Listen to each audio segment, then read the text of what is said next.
We have Dr. Sherilyn McGregor, who is an academic at the University of Manchester, whose research focuses on the relationship between feminist and environmental politics. We also have Maeve Cohen, is a campaigner, organizer and researcher working to build inclusive economies that serve people and planet. So welcome.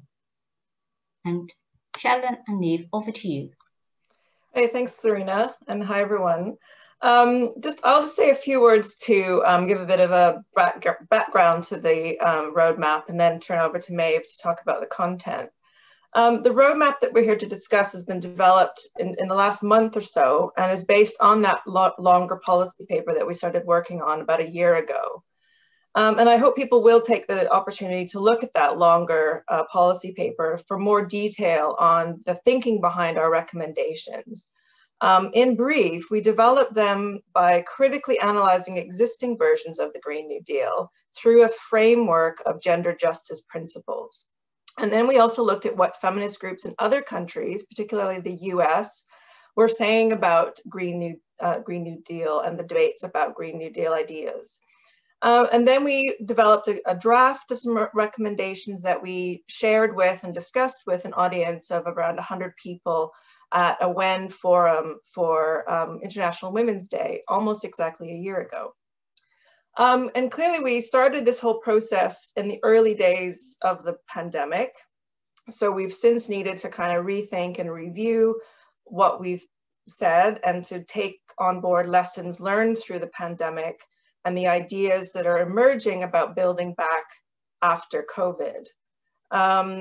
And clearly this is still an ongoing process, as Zarina said, and we're here to learn from people in the audience today and in forthcoming events. It is still a draft roadmap and it's not a blueprint. But I wanted to say something very briefly to answer the why question. Why do we need a specifically feminist roadmap to a Green New Deal for the UK? And of course, it's important to note that there are other organizations in the UK who are working to set out a Green New Deal vision. And we're not trying to compete with those, but rather to contribute to what is hopefully a collaboration and a collaborative process amongst lots of different civil society groups in the UK. And it's true that most of the existing Green New Deals include concerns for social justice and are calling for a just transition to a decarbonized society.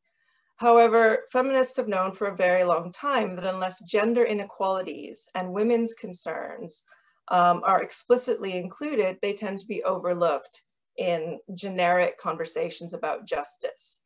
In the global movement for climate justice, women's and feminist organizations have been lobbying all the way to the United Nations for climate change mitigation and adaptation policies to be gender just. And by this, they mean not just gender sensitive or sort of responsive to women's needs and interests. In other words, add women and stir, but rather to be transformative of gender norms and relations, to move beyond simplistic binaries to a more intersectional understanding of gender, and to transform social and economic structures that underpin and maintain gender inequality. So a very significant part of that transformation is to change existing relationships of care in the care economy and to adopt policies that recognize the essential value of care work and that serve to reduce, redistribute, and reward the work of caring, which is often shouldered as a burden by many women. And the idea that society should be finding ways to address the care crisis alongside the environmental crisis has been getting a lot of attention in the past year or so, prompted by discussions about what's happened during the pandemic. And this is wonderful to see. It's wonderful to see care being put at the center of our discussions. But it's not new. Feminists in the environmental movement have been making this case for decades. And I mean, I have been making these arguments for probably around 20 years.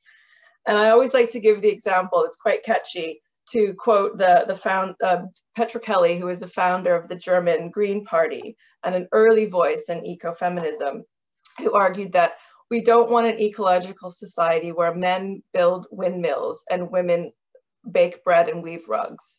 And that was in 1984. And here we are in 2021, calling on everyone working to develop visions for a decarbonized and just society and in addition to rejecting business as usual, we need to reject gender as usual and caring as usual. And I think it's time to take this, this moment in history to radically rethink how and by whom the essential work of caring is done, the essential work of caring for people, other species, and the planet. And as I hope we can set out in this roadmap, there are many win-win opportunities that need to be woven into the fabric of a Green New Deal, not just pinned on as an afterthought. And this is why we're here today, to hear what people think should be part of that weave into the fabric of a Green New Deal. And I'll turn over to Maeve to talk about the main themes that we've come up with for our roadmap. Amazing, thanks, Sherilyn. Yeah, so as Sherilyn says, like this is the beginning of the conversation. So these are our thoughts, but we really want to hear other people's thoughts as well, because yeah, we talk to each other a lot and we'd like some diversity. So yeah, I'm just going to briefly go through the paper, the draft that we wrote, and just, I can't talk about everything, obviously. I'm just going to pull out the things that I think are the most interesting or need expanding a bit. So the first thing we mentioned, and the most important thing, is this idea of mainstreaming intersectional analysis into everything. And yeah, that's the stuff that Sherilyn's talking about. Like it's not, the few sentences that we've given to it in that draft is just belies the enormity of the task of mainstreaming intersectional analysis into everything. So it means like a lot of training. It means training within government, within local government, a lot of education, a lot of amending procurement policies and supply chains. Yeah, it's about a massive paradigm shift in the way that we think about almost everything in public life. And so it's really not going to be easy. There are a lot of positive examples that are happening, and particularly after the Black Lives Matter protests this summer, there has been some space made to for these conversations. But yeah, I mean, it's a big uphill struggle, and it is definitely the most important part of it. The second thing, like Sherilyn says, other big thing that we talk about is care. And I doubt I have to say much to this crowd about the need to invest in social infrastructure, but I will say that the environmental aspect of this investment is not talked about anywhere near enough. We say in the paper, I'll say it to you now and I'll say it till I'm blue in the face, like care jobs are green jobs. And when talking about the Green New Deal, the pillars of the Green New Deal are living within our planetary boundaries and social justice, right? So in this world, we will need to provide fulfilling low carbon jobs for everyone, right? And this is where care work is perfect. Care work is, by its very nature, really labour intensive. There's a lot of jobs in care, a lot of potential jobs in care. It's relatively low carbon, and it's absolutely essential for a world in which the most vulnerable are protected. So we really need to be investing in these sectors. We need to be improving conditions and pay and working to attract more men and all of those things. But we also need not to be complacent. As we mentioned in the paper, there is a lot more that we could be doing within the caring industry to make them greener. And that should absolutely be part of the priorities for a Green New Deal as well.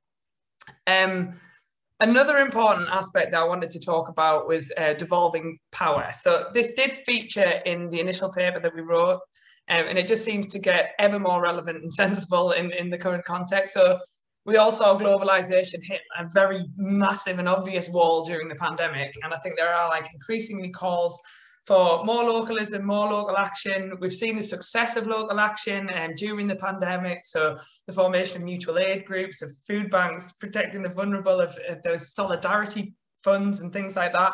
Also the vaccine rollout, which in the UK has been really impressive, was massively due to the fact that it was devolved to local health or health providers to roll it out. So devolution is really important, but that said, there is still another really important role for the state to play. So it's not all just about local communities looking after themselves. The state has a role in distributing funds throughout the country. It's got a role in large-scale projects like transport and broadband. So the sort of devolution that we want is a devolution that works with a friendly state, fueling democratic engagement and facilitating decision-making at a local level. Another glaring important thing within the Green New Deal is obviously jobs. So we talk about jobs a bit in the paper. We talk about automation and tech. And since the Industrial Revolution, like, people have been scared of machines taking their jobs. And largely in the aggregate, it hasn't happened. Machines haven't taken everyone's jobs, but there have obviously been massive losers in this. And I want to sort of talk about that in relation to decarbonising as well. There's going to be some massive losers in the green transition, right? And it's really important that we support and protect those people. But it's not necessarily to do with employment. So a lot of the advances for women in the past decades, a lot of the innovations that have helped to emancipate women, things like washing machines and disposable nappies and ready meals, that have freed up women's time from drudgery, they're not very green, right? So we really need to think about what the world that we want to move into. We don't want disposable plastics wherever possible. We don't want agribusiness. We're going to want to have like locally grown organic food, but we need to acknowledge that in doing that, there's going to be a lot more prep time, right? There's going to be a lot more labour needed in taking that food and cooking it into dinners, and we need to make sure that that additional labour of boiling the nappies on the hob doesn't just fall on the shoulders of women. And we can do this with jobs and with innovation, right? We can think about how we can support small businesses, minority-led businesses, to provide these services rather than it just happening silently and invisibly in the home. So we can have small businesses who prepare food and bring it to your door. We can have laundries, like co-ops doing the laundry, coming to your house, getting your dirty nappies and cleaning them and bringing them back to you. So yeah, we really need to think about who the winners and losers are. But like we said, we need to sort of feed this intersectional analysis into everything and think about, when we do transition to a green economy, what is that actually going to look like for people on the ground, and how do we ensure that the additional work that's necessary doesn't just fall on the shoulders of women. I feel like I've been talking for a while. I'm going to quickly talk about physical infrastructure. So housing is obviously, we know there's a huge housing crisis in the UK, and a huge part of this is the amount of money that gets pumped into the housing sector. So 50% of commercial lending in the UK is on mortgages, and that has just skyrocketed the price of housing and excluded a lot of vulnerable people. So we really need to start thinking differently about the provision of housing, the provision of affordable housing. So we need to be thinking more about social housing. We need to be thinking about things like common ground trusts, which is where the land underneath the house is collectively owned, and people can own the houses on top of the land, which is significantly cheaper. And we also need to be thinking about the design of houses. So houses are currently set up in a way that doesn't really facilitate the equitable division of domestic labour. They're also not very green, so we don't all need washing machines. We don't all need like 1 million recycling bins. We can think about things like co-housing models, or ways that we can build and construct our houses, which facilitates, better division of domestic labour is much greener. With transport, I'm not going to say much on transport. Obviously, we need to decarbonise transport, but we really need to think about, when we're designing public transport, we need to think about who's using that public transport and what they're using it for. So we need to co-create things like timetables, routes with the people who are going to be using these buses or trams or whatever. People who have got caring responsibilities, people with disabilities, people who are going to be making multiple small journeys throughout the day. We need to be thinking about them when we design not just the way that these things work, but the routes and timetables that they adhere to.